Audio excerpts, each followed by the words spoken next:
get to the Giants a little bit later, but the damn 49ers.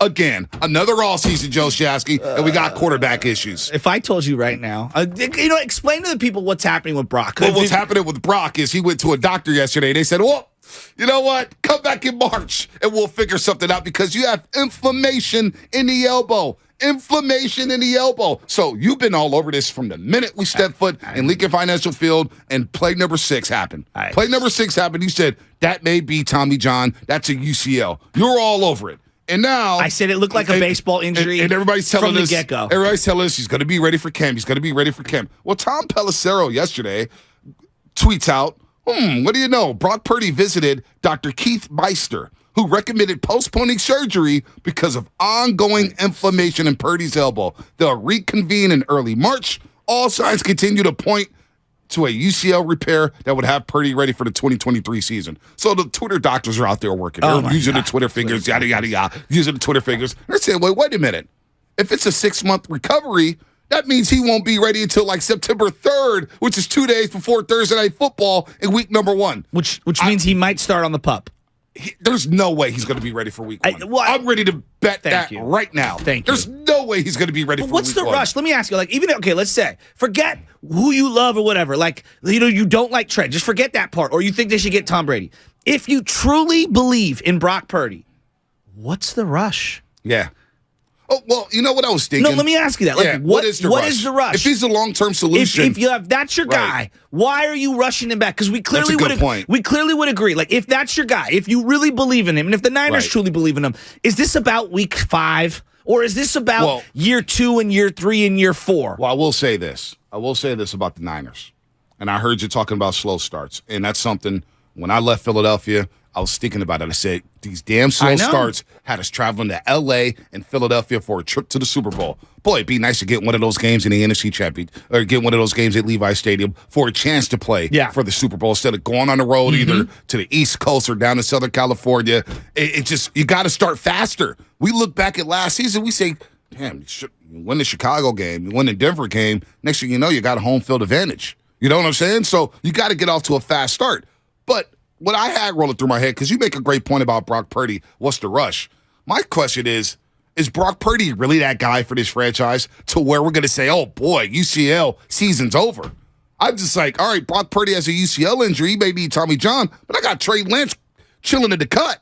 And it feels like everybody sold their stock on Trey Lance. I'm holding on to it because I still believe Trey Lance could be something. And to see the people turn their backs on Trey Lance, the jersey's half off, saying, get Trey out of here. Well, first of all, what makes no sense to me, and we do this all the time as sports fans, Shasky, we say a guy sucks, right? Oh, this guy stinks. Like James Wiseman, oh, he stinks. Trade him for 2 first-round picks. Well, if you think he stinks, what do you think the other teams stink? And why do you think you're going to get 2 first-round picks for James Wiseman? Same thing with Trey Lance. Oh, Trey Lance can't do anything. He's garbage. He's a bust. But yet you want to go trade him for 3 second-round picks. Make it make sense. It doesn't. Make it make sense. Can we agree on this? Let's meet in the middle here. Trey Lance is not as bad as the internet thinks he is. And I don't think Brock Purdy's as great as everyone thinks he is. Right. Both can be true simultaneously. Now, that doesn't mean that Brock hasn't been really, really good. But, to think that he's going to be this consistent player move forward. I asked Joe Spadoni this, and I'll ask you the same question. Who do we have more film on? Geno Smith or Brock and Trey Lance? Geno Smith. Do we even know if Geno Smith's good or not? We still don't know. He had a good year. But a lot of people think he had a great year. Maybe it may be a little flukish. Exactly. Seattle's still hesitant on giving him a deal.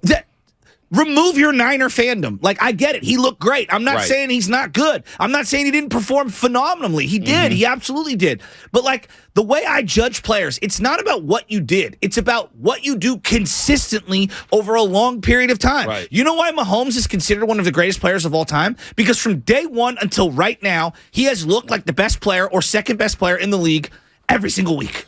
Boy, am I wrong? No, you're not until Super Bowl 54 where the Niners had him. No, by the way, can we bring this up? The group chat. We had our own little group chat. Me, Spadoni, and Lubman. You sent us text messages that you were watching the Super Bowl on your vacation. Correct? Yeah, yes. The Kansas City Super Bowl. Kansas City Super Bowl. What I found interesting is that you and I have been arguing about Jimmy Garoppolo for 5 years. And you came to this revelation after watching the fourth quarter back. Was that the first time you've seen the fourth quarter? No, I've watched Super Bowl 54. Boy, it's in the 50s now. It's in the 50s. I've watched it over and over. Let me say this before you continue. Yes. Every time I watch that game, Jimmy Garoppolo gets worse and worse and worse. Thank you. And number two, Shanahan's not off the hook. Oh, no, I'm not. His play calling gets worse and worse and worse. Sherman trying to press Sammy Watkins makes no sense. Sherman in the fourth quarter, Andy Reid looked at him and said, "You are barbecue chicken.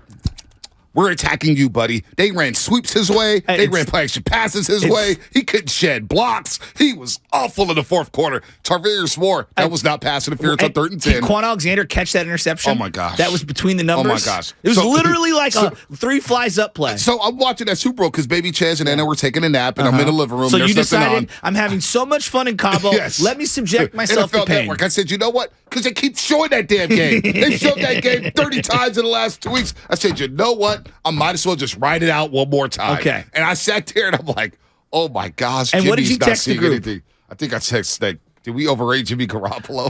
And I said to these guys, I went personal text, I slid to the side, new DMs. I said, boys, the fact that he's just come to the revelation that Jimmy stunk it up in the fourth quarter, I feel vindicated for the 5 years of being bullied by Bonte the King on air about Jimmy Garoppolo. But you won't admit, and I knew because you guys went radio silent on me. No.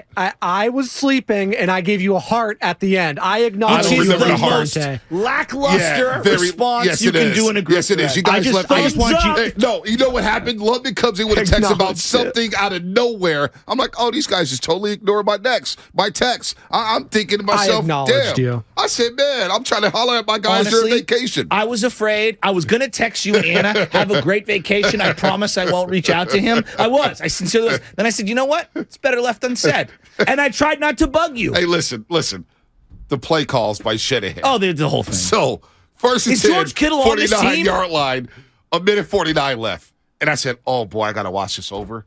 Now, watching the first 2 plays back, Jimmy almost threw interceptions on the first 2 pass plays in that sequence before overthrowing Emmanuel Sanders, who, by the way, I'm still mad he didn't die for it. He just gave up on the football. I was watching that game thinking, is that as close as the Niners going to get to a Super Bowl with Kyle Shanahan in his core? I legit had those questions. I don't know. I said, we may not get any closer. Buckner was playing well. Armstead was playing well. D Ford gave you flashes. I see Jordan Elliott. It's funny. I text you guys in the morning about D Ford, right? Remember, I was like, D Ford, man, was really good. I think people. I know. D Ford looks good, right? He looked good that year. And then Jordan Elliott posted a video, Splash Cousin, who we always have on, who works with Niners Nation. It's like, man, D Ford was the perfect compliment to Nick Bosa. So how can we reinvent this defensive line? But it all goes back to the quarterback. We thought today Brock Purdy was going to go get the surgery. They're going to look at the elbow and determine, is it Tommy John or is he going to be out for 6 months? Now we don't know. We have to wait until early March. Here's what I don't understand. Why are we putting timetables on an injury that we have no idea about until they open up? Right. They've said from the get-go, we will not know until we open him up. And yet everyone wants to flock to a radio site or to a website or to social media and say, he'll be throwing in X amount of days. No, you just don't know. Why are we doing this? Bonte, why do we do this? I don't know. As much as I get frustrated with the Warriors and how they handle injuries, oh my gosh, I actually appreciate that they go, you know what? We have no clue, and we're going to reevaluate in X amount of weeks. Exactly. Reevaluate. Not he will be back throwing in X amount of days or shooting or running or whatever. All these people guessing. About Brock Purdy, and he still has inflammation in the elbow, which is crazy. Still inflamed after getting it torn up in the NFC title game. You know why? Because it's a serious injury. It's a serious injury. Which is what I've been saying from the get-go. But now, we go back to Trey Lance. We sure Jimmy's not in the mix? Oh, gosh. We sure? Are we sure? Oh, my gosh. I'm not saying I want it. I'm saying just knowing this relationship. Jimmy. Oh, well, you know he wants it. There's no way Jimmy is coming back after what Shanahan said in his final presser. So you and I have seen that Super Bowl, 8,000 times? Yeah, I've watched it a million You think times. Steiny's seen it a full time, one time all the way through? No. And now I'm thinking to myself. Is it Jimmy G or Jimmy INT? I had to get my shot in, Steiny. Dude, listen. Well, I got some shots at him, too, about Klay Thompson, because I've heard some things about Klay Thompson. I heard what you said about the bully, and I went back and listened last night. I said, oh, okay. Joe Shasky thinks everything's about Joe Shasky. Oh, now you figured out the secret sauce. Listen. when I say all those people bully, talk about bitching Klay Thompson, it's not just you. It's not just Steiny. But I'm in there. No, you're in there alongside 15,000 other idiots who said he was washed up. All right, so it ain't just you. I didn't say he was washed. Timeout. You called him Kyle Korver. What did you say? I said he's closer to Kyle Korver at that time. Let's delete the tape. He was. Like LeBron James when he got dunked out in his own camp. Delete the tape. Delete the audio. Time out. When a stock is tanking and a guy tells you to sell, and then 4 months later the stock's through the roof in real time, okay, the stock was tanking. I love you. It wasn't tanking. It was just at a pause. How you feeling about that Bitcoin and crypto this morning? All those people that were selling it 1 year ago on Super Bowl ads. FTX. Exactly. Bitcoin's coming back up. Bitcoin, don't sleep on it. It's still alive. A lot of people say Bitcoin's going to be back because what people? There's some people, some experts out there. Not Jim Cramer. No, not Jim Cramer. Not Jim. He's laughing because I'm like, name one financial expert who said, you know what, invest in crypto and. Do you really Bitcoin listen to those financial experts?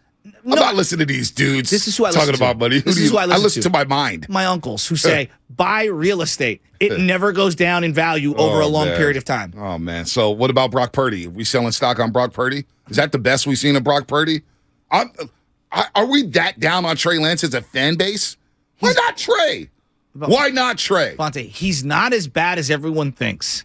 That's all I keep thinking. Dude, he was sitting next to Steph Curry at Stanford Women's College basketball game. And people's like, look at Steph Curry sitting courtside. You can't even look at the number 3 overall pick in the NFL draft from a couple seasons ago and say, wait, that's Steph Curry sitting next to Trey Lance.